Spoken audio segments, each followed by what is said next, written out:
Hello and welcome back to Off the Post. In today's episode, I'll be discussing why has Thomas Tuchel left out certain players in the England squad. But before that, as always, please like, comment and subscribe. It's very much appreciated and it goes a long way in helping me build a small community on my channel, okay? We've recently just hit 240 subscribers and I just want to say a massive thank you for the support on our most recent videos, all the likes and the comments on social media as well. It definitely got noticed, and yeah, let's get straight into the episode, shall we?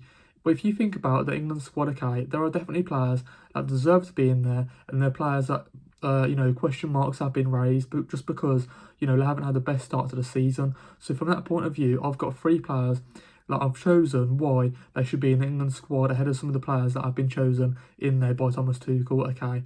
The first player on this list will be Jack Grealish, just because he's been one of the best players this season, hasn't he, so far? He's been absolutely amazing. If we look at his goals and assists for the season, he's had 1 goal and 4 assists. For me, he's the Jack Grealish of old at Aston Villa back in the day. He was a maverick then, and he's got that mojo back now, hasn't he, Jack Grealish? Honestly, he's been fantastic for Everton. He's probably been one of their star players, and for me, he probably is the main reason why Everton are doing so well. Yes, he got his goal against Crystal Palace, he got the late winner, and don't get me wrong, it was a bit of a rubbish goal, I'm not going to lie to you guys. A little bit of a deflected goal. He's probably surprised himself that he scored that. The defender sort of just booted the ball, tried to clear it, and, Jack Grealish put his foot in the way and it deflected into the goal past, I want to say Dean Henderson, of course. But for me, Jack Grealish, it is what he does on the ball, okay? Him driving at defenders from deep, passing those through balls as well, those crosses into the box for the likes of Beto, for the likes of Ferry-on Barry. His link-up play with Drewsbury Hall this season has absolutely been amazing. His link-up play with Iliman Ndiaye, absolutely fantastic. There's no doubt about it. He's definitely been one of England's best players this season. I just don't know why Thomas Tuchel was left out of the squad. For me, when we look at the likes of Morgan Gibbs-White, when we look at Morgan Rogers, when we look at Eberechi Eze, I think those 3 in particular, you could all argue that Jack Grealish has performed better than those 3 players. So I don't know why he's not in the squad ahead of those 3. For me, it's a bit of a tricky one. Don't get me wrong, out of the 3, Eberechi Eze probably does deserve to play in that squad because he's had a good start to life at Arsenal. However, Morgan Gibbs-White for Nottingham Forest, they haven't had a best start to the season, have they? They've been so disappointing compared to where they were last season. And the same can be said for Morgan Rogers, because he's sort of not lived up to the hype of him being the young player of the year award, as he won that last season, didn't he? So why isn't Jack Grealish in this squad? Okay, maybe there's an argument to be made where those 3 players in Morgan Gibbs-White, Morgan Rogers and Eberechi Eze are very similar to Jack Grealish. So from that point of view, maybe you could argue there's too many similar types of players in the squad, so it might sort of disrupt the attacking play in that sort of aspect, where you got too many similar players. You don't really have that many difference makers, not difference makers, but you don't have many impact players. You don't really have people who can be different to. You don't really have that many players who can offer you something different in that sort of aspect. But either way, I definitely do feel like Jack Grealish does deserve to be in there ahead of Morgan Gibbs-White and Morgan Rogers as well. Okay, moving on to the second player on this list, we've got Adam Wharton. Okay, why isn't Adam Wharton in this squad? For me, when you talk about one of the best central defensive midfielders in the Premier League, Adam Wharton has to be at least top 3 or top 5. I feel like top 3 might be a push, but top 5 especially, okay? When you think of Declan Rice, Moises Caicedo, who else is there behind him? I'm not too sure. Maybe Subamende for Arsenal, maybe Tonali as well for Newcastle, maybe. Other than that, it might have to be Adam Wharton. Maybe there's somebody I'm missing on this list, but I really do feel like ever since he signed for Crystal Palace, he's just elevated his game year in, year out. And, he's absolutely amazing.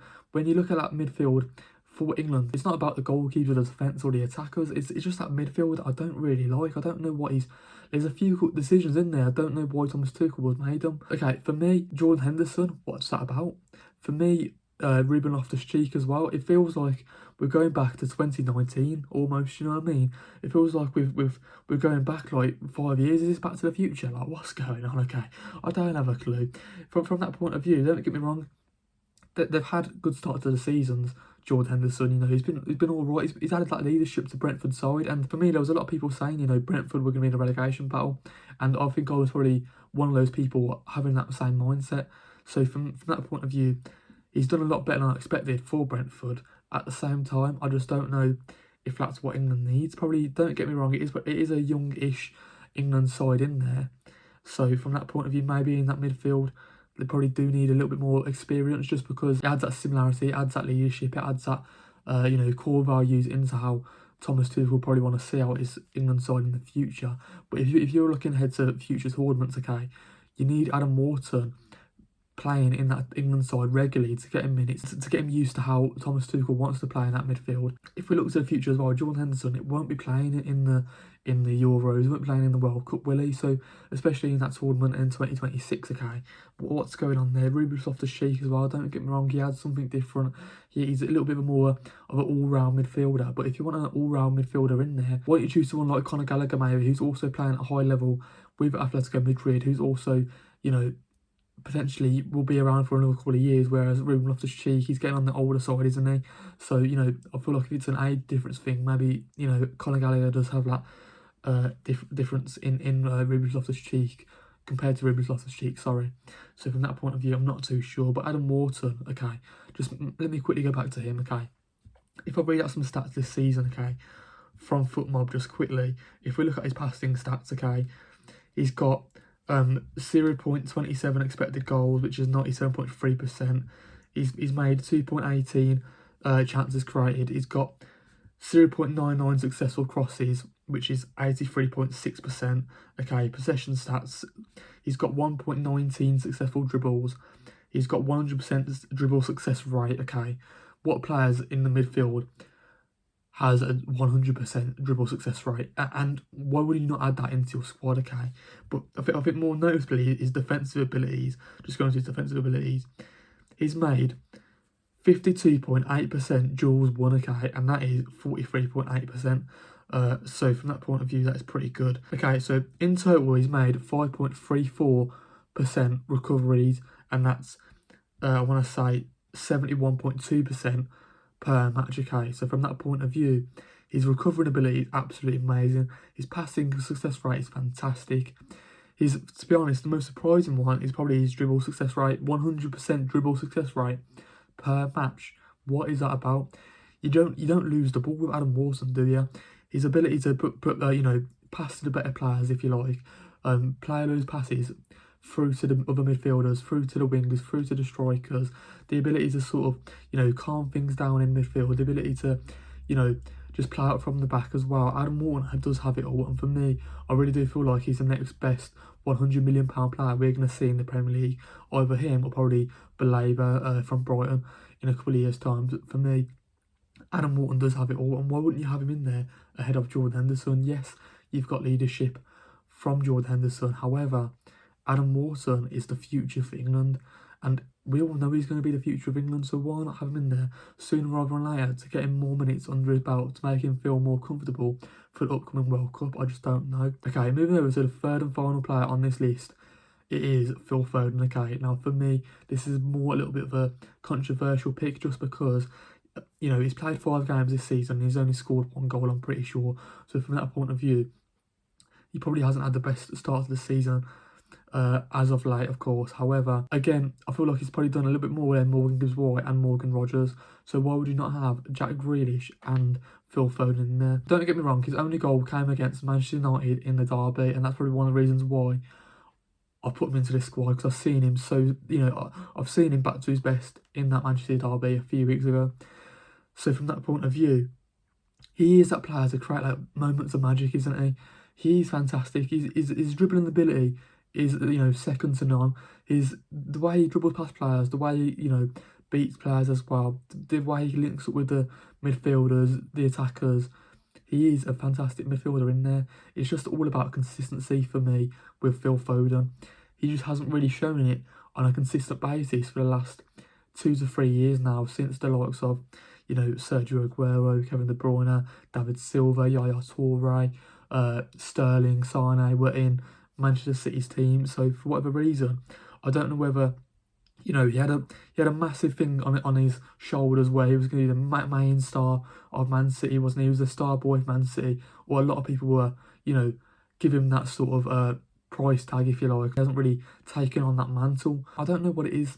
Maybe sort of struggling to be the main man of Man City. Maybe I don't know if he needs a step back from England as well, because every time he has played for England or put on an England shirt, he hasn't been that impressive in the Euros, in the World Cup. He hasn't really done that much for me to sort of impress previously under, you know, Gareth Southgate and all these different managers. So from that point of view, maybe he does need to be more consistent for Man City first. You know, for me, Morgan Gibbs-White this season, he's gone a bit missing, hasn't he? You know, he wasn't doing the things like he was doing last season. You know, creating the chances, creating the opportunities for those wingers, for the strikers, for Chris Wood, for Callum Hudson-Odoi. You know, don't get me wrong, with a new manager coming in Ange Postecoglou, you know, they've gone from a team that was so defensively, you know, they were sat back basically under Nuno, sort of wanting to counter-attack, and now they've gone on to be a team with such a high line. So from that point of view, I feel like Morgan Gibbs-White will have to get used to that way of attacking, and you know, don't get me wrong, in certain aspects it probably will benefit Morgan Gibbs-White to be more, you know, high up the pitch, to win the ball back high up the pitch and sort of get those counter-attacks going straight away, rather than having to build up from the back and whatnot.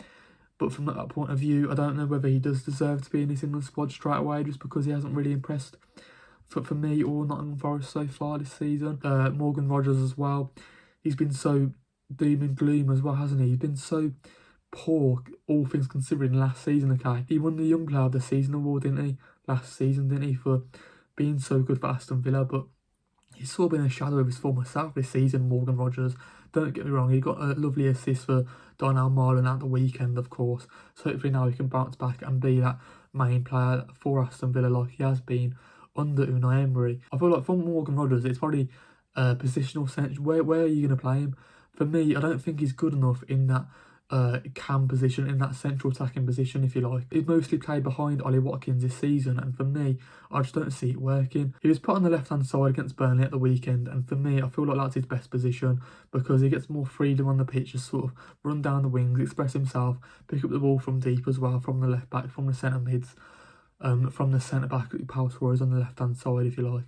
So for me, you know, for me, I feel like he almost gets stuck in that sort of central attacking midfielder position where he's trying to almost pass the ball off straight away, you know what I mean? But I feel like his main attributes are sort of getting onto the ball and driving with it and beating those defenders, beating those right backs, beating those centre backs. And for me, I feel like in the midfield he sort of gets stuck. There's too many players around him almost in that sort of central attacking midfield, and he sort of can't find his way out of those tight spaces.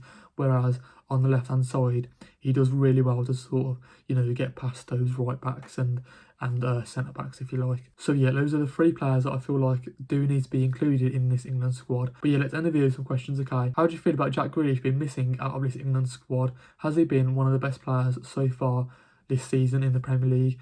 Why hasn't Thomas Tuchel been included in this squad?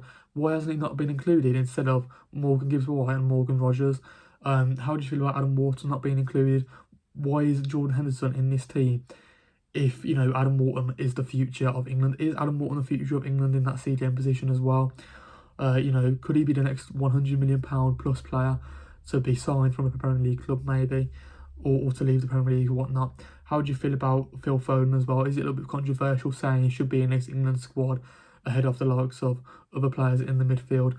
Do you feel like he's been consistent this season to be in the England squad, or does he need to be, you know, does he need to get more goals and assists on board to sort of back up his case, if you like? And yeah, those are all my questions. But before that, as always, please like, comment and subscribe. It's very much appreciated, and it goes a long way in helping me build a small community on my channel. And yeah, I just want to say a massive thank you for all the support on my most recent videos, all the likes and comments on social media as well. It definitely has gone unnoticed, and if we could go and achieve 150 subscribers, I'd be absolutely over the moon. I'd be buzzing. I'd be blown away with the amount of support as well. And yeah, hope you guys have a good rest of your day, and I'll see you guys in the next one. Peace out.